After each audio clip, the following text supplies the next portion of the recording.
محکمہ جاسوسی کی سابق ایجنٹ حال ہی میں محکمہ جاسوسی سے ریلیز کی گئی ہے۔ آخری بار باقیہ میں خدمات انجام دی جہاں اس کا رابطہ تنظیم کے دونوں افراد سے ہوا۔ واہ، بہرام نے اس بار فاتحانہ انداز میں کہا اور پھر ایک بٹن دبا کر کمپیوٹر سے ان تمام معلومات کو صاف کر دیا۔ وہ سوچ رہا تھا کہ اگرچہ روبی اوشان یا ٹائیگر کی طرح نہیں، پھر بھی وہ اس کیس میں اس کا ہاتھ بٹا سکتی ہے، کیونکہ بہرحال اس کا بھائی بھی اغوا ہوا ہے۔ میں روبی سے ملنا چاہتا ہوں خاتون، ڈاکٹر بہرام نے روبی کی ماں سے کہا جو ایک آرام کرسی پر جول رہی تھی۔ اچھا، ذرا اپنے ہاتھ تو دکھاؤ۔ کیا مطلب؟ بہرام نے حیرت سے بڑی بی کی طرف دیکھا جو مسلسل ان ہاتھوں کو دیکھ رہی تھی جو کوٹ کی جیب میں تھے۔ خاتون، میں آپ کی صاحبزادی سے ملنے کے لیے آیا ہوں اور اپنے ہاتھ دکھاؤ، روبی کی ماں نے اکتائے ہوئے انداز میں بہرام سے کہا۔ بہرام نے خاموشی سے اپنے ہاتھ اس کے سامنے کر دیے۔ بڑی بی کو آرام کرنے کے لیے ضروری تھا کہ اس کی فرمائش پوری کر دی جاتی۔ سیاہ فام عورت نے ہاتھ تھام کر انہیں بغور دیکھا، ہتھیلیاں دیکھی اور پھر انگلیاں۔ اس کے بعد اس نے یوں ہاتھ چھوڑ دیے جیسے وہ کوئی اہمیت ہی نہ رکھتے ہوں۔ ان ہاتھوں میں کوئی خاص بات نہیں جناب۔ بڑھیا کا لہجہ اب بالکل روکھا تھا۔ آپ کو کون سی خاص بات کی تلاش ہے؟ سنو، تم اسحاق کو واپس لانے کے لیے روبی سے ملنا چاہتے ہو یا کسی اور مقصد سے؟ شاید، مگر روبی نے آپ سے کیا کہا تھا؟ بہرام کو احساس ہونے لگا کہ بڑھیا کچھ عام باتیں جانتی ہے۔ ہاتھوں کے بارے میں اس نے کیا کہا تھا؟ ایک روز وہ ٹی وی دیکھ رہی تھی کہ اچانک اسے اسکرین پر ہاتھ دکھائی دیے جن کو دیکھتے ہی وہ پاگل سی ہو گئی اور کہنے لگی کہ یہ ہاتھ ہی اسحاق کو واپس لا سکتے ہیں۔ اوہ، روبی کب تک واپس آئے گی؟ 6 بجے، بڑھیا نے گھڑی کی طرف دیکھتے ہوئے کہا۔ وہ مجھے شام کی چائے خود بنا کر پلاتی ہے۔ شکریہ خاتون، میں اس سے ملنے کے لیے واپس آؤں گا، بہرام نے دھیرے سے کہا اور گھر سے باہر آ گیا۔ روبی کہاں ہوگی اوشان؟ ٹائیگر نے اپنے بازوں کے ریشوں میں پرانی تڑپ محسوس کرتے ہوئے پوچھا۔ جواباً اوشان اس طرح سر ہلانے لگا جیسے کہہ رہا ہو کہ وہ جہاں کہیں بھی ہے خود اپنی حفاظت کر سکتی ہے۔ سر ہلا کر وہ ایک بار پھر آواز کی طرف متوجہ ہو گیا۔ ہتھیار ڈال کر نکل آؤ۔ لاؤڈ سپیکر سے نشر ہونے والی آواز پھر سنائی دے رہی تھی۔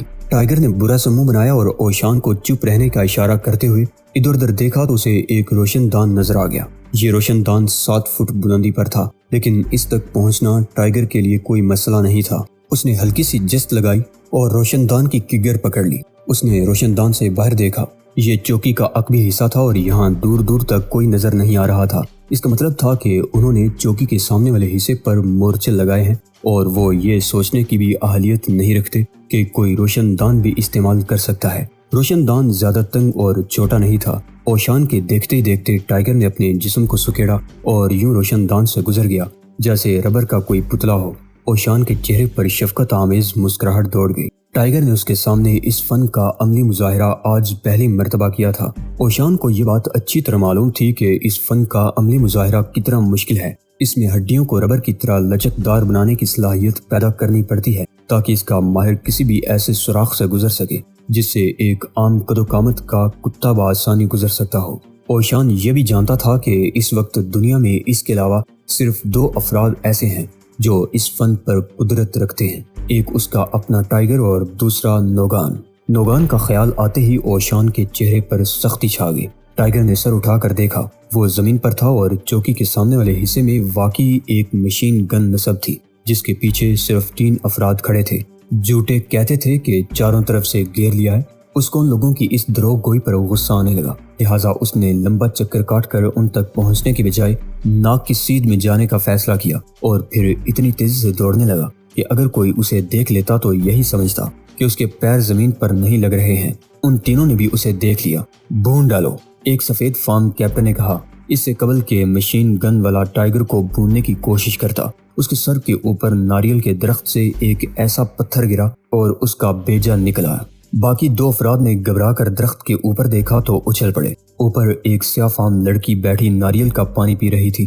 ان سے ٹائیگر کو فراموش کرنے کا جرم سرزد ہو گیا۔ نتیجتاً ٹائیگر کسی عقاب کی طرح ان پر جپٹ پڑا۔ اس نے کیپٹن سے اس کا ریوالور چھینا جو اس نے روبی کو قتل کرنے کے لیے اوپر اٹھایا تھا۔ یہ ریوالور اپنے کنڈے سمیت کیپٹن کے منہ میں گھس گیا اور ٹائیگر کی لات کارپورل کے پیٹ پر پڑی، جس کی ضرب برداشت نہ کرتے ہوئے کارپورل اوندا ہو گیا۔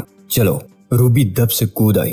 گھر چلو، ماما چائے کا انتظار کر رہی ہوگی۔ اوشان بھی چوکی سے نکل آیا اور مردہ افراد کو دیکھ کر اس نے اس بات میں سر ہلا دیا جیسے ٹائیگر کے اقدام کو سراہ رہا ہو۔ بہرام نے واپس جانے کے بجائے روبی کے گھر کے سامنے ہوٹل میں ڈیرا ڈال لیا تھا۔ اسے توقع تھی کہ وہ روبی کے ذریعے اس مسئلے کا سراغ حاصل کر لے گا جس کی وجہ سے پورے ملک میں تہلکہ مچ گیا تھا۔ وہ ایک ایسے کمرے میں تھا جس کی کھڑکی سے روبی کا گھر صاف نظر آ رہا تھا۔ شام ڈلے وہ ہوٹل سے نکل کر فٹ پاتھ پر آ گیا تاکہ کھلی فضا میں سانس لے سکے۔ اچانک اس نے اوشان اور ٹائیگر اور روبی کو ایک کار سے اترتے دیکھا تو اس کے چہرے پر خوشی کے کئی رنگ نمودار ہو گئے اور وہ بے ساختہ پکار اٹھا، ٹائیگر، یہ کون ہے؟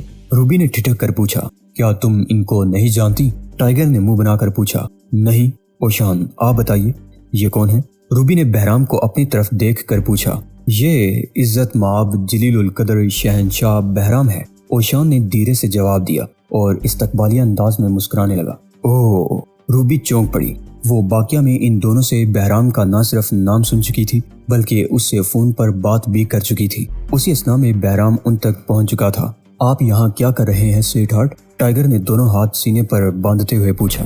میں روبی کی تلاش میں تھا، بہرام نے مسکراتے ہوئے جواب دیا۔ کیا تم ہی روبی ہو، اچھی لڑکی؟ جی ہاں، روبی نے جواب دیا۔ مگر آپ کو میری تلاش کیوں تھی؟ میرا خیال ہے کہ اگر ہم ایک دوسرے سے تعاون کریں تو تمہارے بھائی کو جنوبی جنگلات میں تلاش کیا جا سکتا ہے۔ ہم وہیں سے آ رہے ہیں، روبی نے کہا۔ تو وہ وہاں نہیں ملا؟ بہرام نے حیرت سے باری باری تینوں کی طرف دیکھا۔ ایک منٹ، ٹائیگر نے ہاتھ اٹھاتے ہوئے کہا، میں یہ واضح کر دینا چاہتا ہوں کہ ہم تنظیم کے لیے کام نہیں کر رہے ہیں، لہٰذا کسی قسم کے سوالات نہ کیے جائیں۔ میں تم سے متفق ہوں، لیکن اگر ہم ایک ہی مقصد پر ہوں تو کیوں نہ ایک دوسرے سے تعاون کریں؟ بہرام نے متانت سے جواب دیا، نہیں، میں آپ سے متفق نہیں ہوں۔ ٹائیگر کا لہجہ دو ٹوک تھا۔ اس نے روبی کے گھر جانے کے لیے قدم بڑھائے مگر اوشان نے اس کا بازو تھام لیا اور پھر اوشان کے لبوں سے اپنی مادری زبان کے الفاظ سیلاب کی طرح بہنے لگے۔ ٹائیگر اوشان کی باتیں بغور سنتا رہا۔ اس دوران اس کے چہرے کے اتار چڑھاؤ سے روبی سمجھتی رہی کہ اوشان اسے کچھ سمجھا رہا ہے۔ بالآخر اوشان کامیاب رہا کیونکہ گفتگو ختم ہونے پر ٹائیگر کے تاثرات اچانک نرم پڑ گئے تھے۔ ٹھیک ہے سویٹ ہارٹ، ٹائیگر کا لہجہ بھی نرم اور شگفتہ تھا، میں تعاون کرنے کے لیے صرف اس شرط پر تیار ہوں کہ اس کیس میں آپ انچارج نہیں ہوں گے۔ میں یہ شرط تسلیم کرتا ہوں، بہرام نے فوراً جواب دیا۔ اور یہ بتاؤ کہ جنوبی جنگلات میں تم نے کیا دیکھا؟ ہمیں وہاں پہنچنے میں تاخیر ہو گئی تھی۔ جب ہم وہاں گئے تو فوج اور یرغمالی ہٹائے جا چکے تھے، صرف چند ایسے افراد تھے جن کا مقصد کیمپ کی دیکھ بھال کرنا تھا۔ وہاں سے ہٹنے والی فوج نے اپنے اگلے پڑاؤ کے کچھ اشارے ضرور چھوڑ دیے ہوں گے، ممکن ہے ایسا ہو، لیکن ہم نے ان اشاروں کو تلاش کرنے میں وقت ضائع نہیں کیا۔ میرا خیال ہے آپ جا کر ان اشاروں کو سمجھنے کی کوشش کریں اور پھر جو کچھ پتہ چلائیں اس کے بارے میں ہمیں بھی آگاہ کر دیں۔ یہ کہہ کر وہ روبی کے گھر کی چار دیواری میں داخل ہو گیا۔ بہرام بھی اس کے پیچھے پیچھے ہی چل رہا تھا۔ آپ نے مادری زبان میں اس سے کیا کہا تھا اوشان؟ روبی نے آنکھیں سکیڑتے ہوئے پوچھا۔ اسے حیرت تھی کہ ٹائیگر جیسا اکھڑ نوجوان بوڑھے اوشان کے محض چند جملے سن کر ہی کیسے رام ہو گیا تھا۔ کوئی خاص بات نہیں تھی۔ اوشان کے چہرے پر ٹائیگر کے لیے محبت کے رنگ جنم لینے لگے۔ میں نے صرف اتنا کہا تھا کہ اگر اس نے اسحاق کی تلاش ترک کر دی اور اس معاملے کو یہیں چھوڑ دیا تو ہم زندگی بھر روبی کے احسان کا بدلہ نہیں اتار سکیں گے اور وہ زندگی بھر روبی کی چیخو پکار سنتا رہے گا۔ وہ تمہاری چیخو پکار سے بہت ڈرتا ہے۔ واہ! روبی ہنس پڑی۔ اوشان نے اس بات میں سر ہلا دیا اور غور کرنے لگا کہ آخر یہ دونوں ایک دوسرے سے شادی پر کب اور کیسے آمادہ ہو سکتے ہیں۔ 610ویں روٹ پر مختلف کالجوں کی 14 بسیں 5-5 منٹ کے وقفے سے گزری ہیں۔ بہرام نے فون سن کر ریسیور رکھتے ہوئے انکشاف کیا، ان بسوں میں سوار لڑکے بیس بال کھیلنے جا رہے ہوں گے۔ ٹائیگر نے مسکرا کر کہا، مگر ان پر مختلف کالجوں کے نام لکھے ہوئے ہیں، تب پھر بسوں میں ان کالجوں کی کرکٹ ٹیمیں ہوں گی۔ ٹائیگر بدستور بے نیازی سے کام لیتا رہا۔ ہمارے ملک میں ان کالجوں کا کوئی وجود نہیں ہے فرزند جن کے نام لکھے ہوئے ہیں۔ بہرام نے حسب عادت چڑھنے کے بجائے مسکراتے ہوئے جواب دیا، کیا یہ پتہ چلایا جا سکتا ہے کہ ان بسوں کی منزل کون سی ہے؟ مان روبی کو دلچسپی محسوس ہونے لگی۔ دوستو، اسی کے ساتھ آج کی قسط کا اختتام ہوتا ہے۔ گزارش ہے کہ چینل کو سبسکرائب کرتے ہوئے ویڈیو کو لائک شیئر لازمی کیجیے۔ اللہ نگہبان۔